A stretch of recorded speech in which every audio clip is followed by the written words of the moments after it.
नमस्कार दोस्तों, आज मैं आपको सुनाऊंगा समय का खेल। यह कहानी है धर्मपुर नाम के एक छोटे से गांव की, जहां अजय नाम का एक गरीब किसान रहता था। अजय के परिवार में उसके अलावा उसकी पत्नी सीमा और एक बेटा राजू था, जिसके साथ वह बहुत खुशी खुशी रहता था। अजय के पास गांव में अपनी एक जमीन थी, जहां पर खेती कर वह अपने घर का पालन पोषण करता था। परंतु अब उसकी वह जमीन पहले की तरह उपजाऊ नहीं रही। धीरे धीरे उसकी जमीन से फसल की पैदावार भी कम होने लगी। एक दिन इसी चिंता में वह अपनी जमीन के पास बैठा था और कमाने का कोई और जरिया सोचने लगता। दिन प्रतिदिन मेरे इस जमीन से उगने वाली फसल कम होती जा रही है। लगता है मुझे अब कोई दूसरी जमीन लेकर काम करना होगा, या तो कोई और जरिया ढूंढना होगा कमाने का। पर अब मैं इस जमीन के भरोसे नहीं रह सकता हूँ। चलो एक बार चल के सीमा से राय लेकर देखता हूँ, वह क्या कहती है इस बारे में। अजय तुरंत खेत से अपने घर की तरफ चल पड़ता है। घर पहुंचकर वह सबसे पहले अपनी पत्नी सीमा को आवाज लगाता है, सीमा जरा यहाँ आना, तुमने एक जरूरी बात करनी है। अजय की आवाज सुनकर सीमा वहां आ जाती है। बोलिए, आपने मुझे बुलाया क्या? हाँ सीमा, मुझे तुमसे एक जरूरी विषय पर बात करनी है और तुम्हारी राय जाननी है। हाँ बोलिए, क्या बात है? सीमा, तुम तो जानती हो हमारी जमीन अब पहले की तरह इतनी उपजाऊ नहीं रही, और अगर मैं ज्यादा खाद वगैरह डालने की कोशिश करूंगा तो कहीं उसकी मिट्टी और खराब ना हो जाए। इसलिए सोच रहा हूँ कि कुछ समय के लिए उस जमीन पर खेती करना छोड़ दूँ। हर साल थोड़ी थोड़ी खाद उसमें डालता रहूं, जिससे कुछ सालों बाद वह पहले की तरह उपजाऊ हो जाए। फिर उसमें खेती करूंगा। हाँ यह ठीक है, इससे आपकी जमीन भी सही रहेगी और उसमें उगने वाली फसल भी। हाँ, पर तब तक मैं क्या करूं? क्योंकि मेरे पास दूसरी तो कोई जमीन नहीं है, तो घर का खर्चा चलाने और राजू की पढ़ाई के लिए कहाँ से पैसे जुटाऊंगा? आप एक काम क्यों नहीं करते, एक बार जाकर गांव के जमींदार काका से मिल लीजिए। बहुत अच्छे और नेक दिल हैं, आपकी जरूर कोई मदद करेंगे। हाँ सीमा, ये ठीक रहेगा, क्योंकि काका अगर कोई नया काम भी करने बोलेंगे तो उसमें मेरी मदद ठीक होगी। सीमा, तो मैं कल सुबह सुबह ही काका से मिलने को उनके घर चला जाऊंगा। अगली सुबह अजय जमींदार से मिलने उनके घर के लिए चल पड़ता है।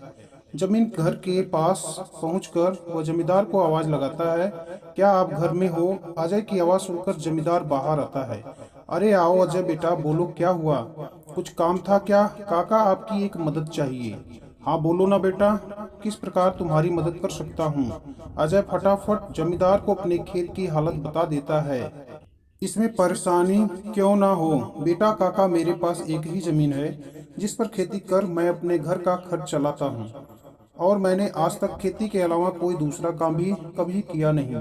तो अब यही नहीं समझ रहा है मैं क्या करूं? बेटा, खेती के अलावा दूसरा काम क्यों करना? तुम एक काम करो, मेरे पास गांव के पास एक जमीन है, तुम उस पर खेती करो। काका, पर इससे तो आपका नुकसान हो जाएगा। नहीं बेटा, कोई नुकसान नहीं होगा। इसी बहाने तुम मेरी जमीन की देख रेख भी करोगे, क्योंकि अब तो मेरी उम्र भी हो गई है और बेटा भी शहर में रहता है, तो इससे तुम्हारा भी भला हो जाएगा और मेरी भी थोड़ी जिम्मेदारी कम रहेगी। ठीक है काका, अगर ऐसी बात है तो मैं कल से ही उस खेत पर काम करने चला जाऊंगा। अजय जमींदार को धन्यवाद कहकर वहां से अपने घर के लिए निकल जाता है। अजय अपने घर पहुंचकर सीमा को सारी बात बता देता है। यह तो बहुत अच्छा है, यानी आपकी सारी चिंता ही खत्म हो गई। हाँ सीमा, अब मैं काका के खेत पर बहुत मेहनत करूंगा और कोशिश करूंगा कि एक दो और खेत खरीद लूं, क्योंकि भविष्य में ऐसी समस्याएं आए तो उसके लिए हम तैयार रहें। अगली सुबह अजय जमींदार के खेत पर काम करने निकलने वाला होता है तो सोचता है काका की जमीन गांव के बाहर है, तो शायद शाम को आते आते देर हो जाए।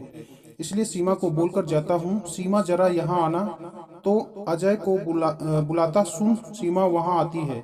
बोली, आपने बुलाया मुझे? हाँ सीमा, सुनो, काका का खेत बाहर है, तो मुझे शाम को घर लौटने में थोड़ी देर भी हो सकती है, तो अगर मुझे देर हो जाए तो तुम और राजू खाना खाकर सो जाना, ठीक है? पर अपना ध्यान रखना। और हाँ, एक मिनट रुकना, मैं आपके खाने का डिब्बा लेकर आती हूँ।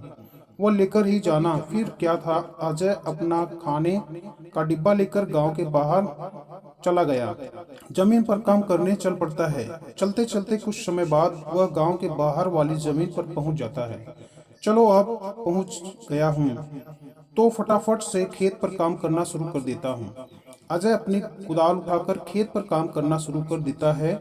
अजय को अभी काम करते कुछ समय हुआ ही था कि तभी पीछे से एक सांप आकर उसे काट लेता है।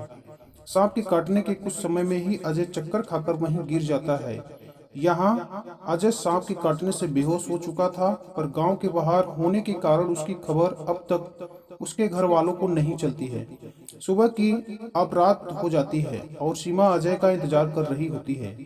माँ को इतने परेशान देख राजू पूछता है, क्या हुआ माँ, पिताजी अब तक क्यों नहीं आए? बेटा, तुम्हारे पिताजी आज काम करने जमींदार काका के गांव के बाहर वाली जमीन पर गए हैं और उन्होंने मुझे बोला भी था कि उन्हें आते आते देर हो जाएगी, पर अब कुछ ज्यादा ही समय हो गया है।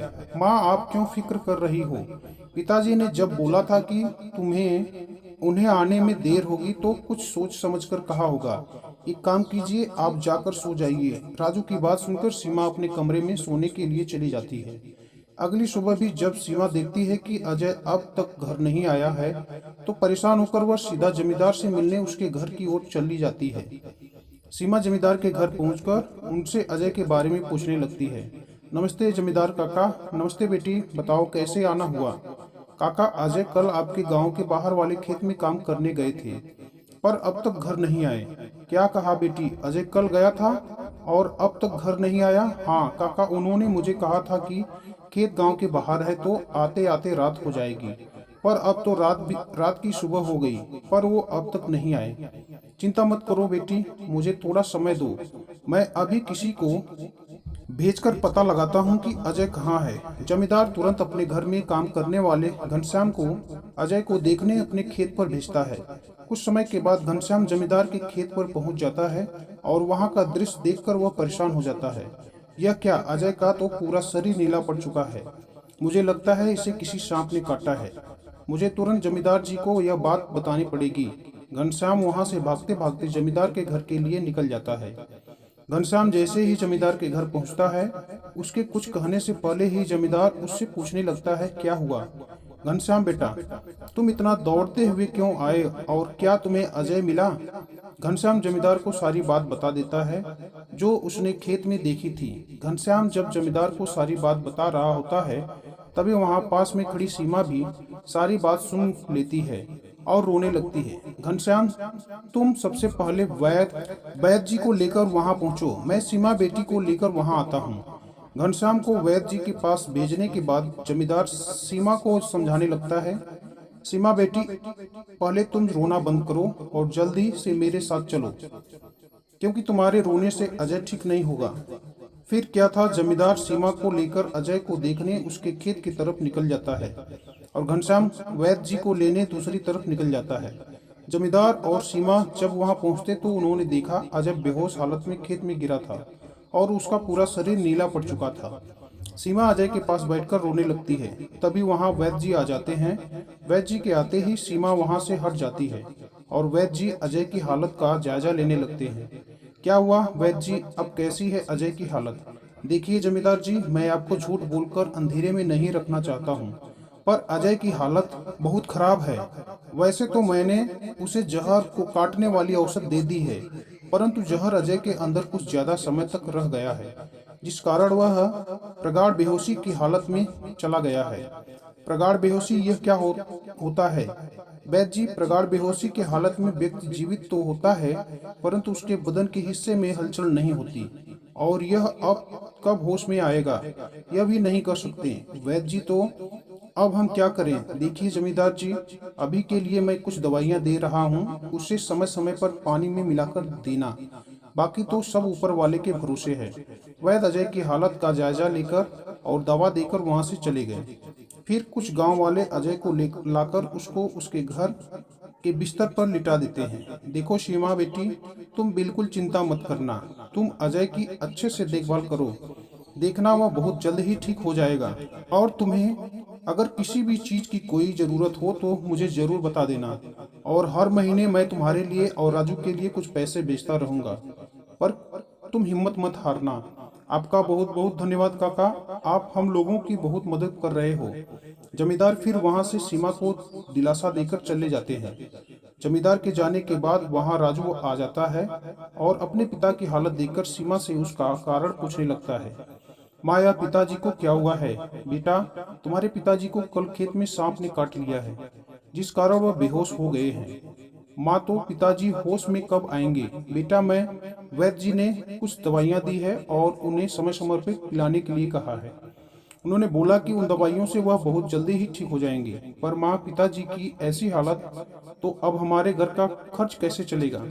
बेटा, तुम उसकी चिंता मत करो, मैं हूं ना, मैं सब संभाल लूंगी। नहीं माँ, आप क्या क्या करोगी? आपको पिताजी का ध्यान रखो, आप घर संभालो कि खर्चा का घर का खर्चा देखोगी माँ। आप बस पिताजी का और घर का ध्यान रखो, मैं अब खेत पर काम करके घर का खर्च चलाऊंगा। राजू की ऐसी बातें सुन सीमा भावुक हो जाती है। नहीं बेटा, तुमको काम करने की कोई जरूरत नहीं, मैं सब संभाल लूंगी। तुम बस अपने पढ़ाई का ध्यान रखो। तुम्हारे पिताजी का सपना है कि तुम बहुत बड़े अफसर बनो और मैं तुम्हें वह बनाकर रहूंगी, भले उसके लिए मुझे कितनी भी मेहनत क्यों न करनी पड़े। फिर सीमा राजू को वहां से पढ़ने भेज देती। मुझे अब कुछ करना ही होगा, क्योंकि मैं अब अजय का ठीक होने का इंतजार तो नहीं कर सकती। मुझे अब खुद जाकर खेती करनी होगी और हो सके तो कोई और काम भी देखना होगा। अगली सुबह सीमा सीधे जमींदार से मिलने पहुंची। नमस्ते जमींदार काका। नमस्ते बेटी, बताओ कैसे आना हुआ? और अजय की तबीयत अब कैसी है? काका, अजय की तबीयत फिलहाल तो वैसी ही है और मुझे आपकी एक मदद चाहिए, इसलिए मैं आपसे मिलने चली गई। हाँ बोलो ना बेटी, मैं तुम्हारी किस प्रकार मदद कर सकता हूँ? काका, मैं चाहती हूँ कि जो जमीन आपने अजय को दी थी काम करने के लिए, आप मुझे उस पर काम करने की इजाज़त दें, ताकि मैं उस पर काम करके अपने घर का खर्च और राजू की पढ़ाई करा सकूं। बेटी, पर तुम्हें वहां काम करने की कोई जरूरत नहीं, मैं हूं ना, मैं तुम्हारे घर के लिए जो भी खर्च लगेगा हर महीने भेज दिया करूंगा। नहीं काका, आपने अब तक हमारी बहुत मदद की है, अब आप बस मुझे आपके खेत में काम करने की इजाजत दे दीजिए। मैं अब खुद काम करके अपने घर चलाऊंगा, अवसर बनाऊंगी। जमींदार सीमा बहुत समझाने की कोशिश करता है, पर सीमा जमींदार की बात मानने को तैयार नहीं थी। आखिर सीमा की बातें सुनने के बाद जमींदार सोचने लगता है, मुझे लगता है सीमा मेरी बात नहीं मानेगी, पर अगर वह काम करने इतने दूर जाएगी तो वह अजय का ध्यान नहीं रख पाएगी। एक काम करता हूँ, मैं सीमा को मेरी गांव के अंदर वाली जमीन पर काम करने के लिए कह देता हूँ, ताकि वह खेतों पर काम भी कर सके और अपने घर का ध्यान भी रख सके। ठीक है सीमा बेटी, मैं तुम्हें अपने खेत पर काम करने की इजाज़त तो दे सकता हूँ, पर तुम्हें मेरी एक बात माननी होगी। हाँ काका, बोलिए ना। बेटी, तुम्हें मेरे गांव के बाहर वाले खेत पर काम करने की कोई ज़रूरत नहीं है। मेरे पास तुम्हारे घर के नज़दीक भी एक खेत है, तुम वहाँ पर काम कर सकती हो, ताकि तुम अपने घर का और अजय का दोनों का ख्याल रख पाओगी। काका, यह तो और भी अच्छा रहेगा, इससे तो मेरी बहुत मदद हो जाएगी। बेटी, पर एक छोटी सी समस्या है, वो खेत बाहर वाले खेत से थोड़ा छोटा है। हाँ तो कोई बात नहीं काका, खेत मेरे घर के नज़दीक है, वही बहुत बड़ी बात है। मैं खेत में काम करने के साथ साथ दूसरे के घर का काम भी करना शुरू कर दूंगी, ताकि उन पैसों से मैं राजू की पढ़ाई का खर्च निकाल सकूं। बेटी, पर तुम्हें इतना काम करने की क्या जरूरत है? काका, मुझे काम करना ही होगा। अजय का सपना था कि राजू पढ़ लिख कर बड़ा आदमी बने। अगर मैं मेहनत नहीं करूंगी तो उसका सपना अधूरा रह जाएगा। राजू की पढ़ाई के लिए और घर चलाने के लिए मुझे हर हाल में यह जिम्मेदारी उठानी पड़ेगी। जमींदार सीमा के संकल्प और साहस से भावुक हो जाते हैं। ठीक है बेटी, तुम्हारी मेहनत देखकर मुझे पूरा भरोसा है कि तुम जरूर सफल होगी। मैं तुम्हारी हर संभव मदद करूंगा। तुम कड़ी मेहनत करो, भगवान भी तुम्हारे साथ है। सीमा ने जमींदार के गांव के अंदर वाले खेत पर काम करना शुरू कर दिया। वह सुबह खेत पर काम करती और दोपहर के बाद गांव के घरों में सफाई और खाना बनाने जैसे छोटे मोटे काम करने जाती। धीरे धीरे सीमा की मेहनत रंग लाने लगी। खेत में अच्छी फसल हुई, जिससे उसका घर चलने लगा और जो पैसे वह दूसरों के घर में काम करके कमाती, वह राजू की पढ़ाई में खर्च करने लगी। बेटा, मैं चाहती हूँ कि तुम मन लगाकर पढ़ाई करो। तुम्हारे पिताजी का सपना है कि तुम अफसर बनो। मैं तुम्हारे लिए हर मुश्किल को पार कर लूंगी। माँ, मैं कड़ी मेहनत करूंगा। एक दिन मैं पिताजी का सपना पूरा करके दिखाऊंगा। सीमा की मेहनत और त्याग से गांव के लोग भी प्रेरणा लेने लगे। उन्होंने देखा कि कैसे एक माँ अब अपने परिवार के लिए हर कठिनाई का सामना कर रही थी। इसी बीच अजय की हालत धीरे धीरे सुधरने लगी। वैद्य जी की दवाइयों और सीमा की देखभाल ने जहर का असर कम कर दिया। एक दिन अचानक अजय को होश आ गया। अजय को होश में आते देख सीमा बहुत खुश हो गई। अजय, तुम्हें होश आ गया। भगवान ने मेरी मेहनत और दुआएं सुन ली। सीमा, मैंने तुम्हें और राजू को बहुत परेशान किया। नहीं अजय, तुम हमारी ताकत हो। जब तक तुम ठीक ठीक हो रहे थे, मैं हर जिम्मेदारी संभाली। और देखो, अब सब कुछ ठीक हो रहा है। अजय धीरे धीरे पूरी तरह ठीक हो गया। उसने सीमा की मेहनत और त्याग देखकर प्रण लिया कि अब वह उसके साथ कंधे से कंधा मिलाकर परिवार को आगे बढ़ाएगा। राजू की पढ़ाई भी सफलतापूर्वक चलती रही और कुछ सालों बाद वह एक बड़ा अफसर बन गया। माँ, पिताजी, मैं आज तो जो कुछ भी हूँ वह आपकी मेहनत और त्याग के कारण हूँ। नहीं बेटा, यह सब तुम्हारी माँ का बलिदान है। उसने हमारे परिवार को बचाने के लिए हर मुश्किल का सामना किया। सीमा का त्याग और अजय का साथ, दोनों ने मिलकर एक नई मिसाल कायम की। गांव वाले अब भी उनकी इस कहानी को आने वाली पीढ़ियों को प्रेरणा के रूप में सुनाते हैं। इस तरह माँ का त्याग, यह कहानी हमें सिखाती है कि एक माँ का समर्पण किसी भी चुनौती को पार कर सकता है और परिवार को जोड़कर रखता है। दोस्तों, इस तरह की और शानदार और मज़ेदार कहानियाँ देखने के लिए हमारे चैनल को लाइक, सब्सक्राइब और अपने साथियों के साथ जरूर शेयर करें।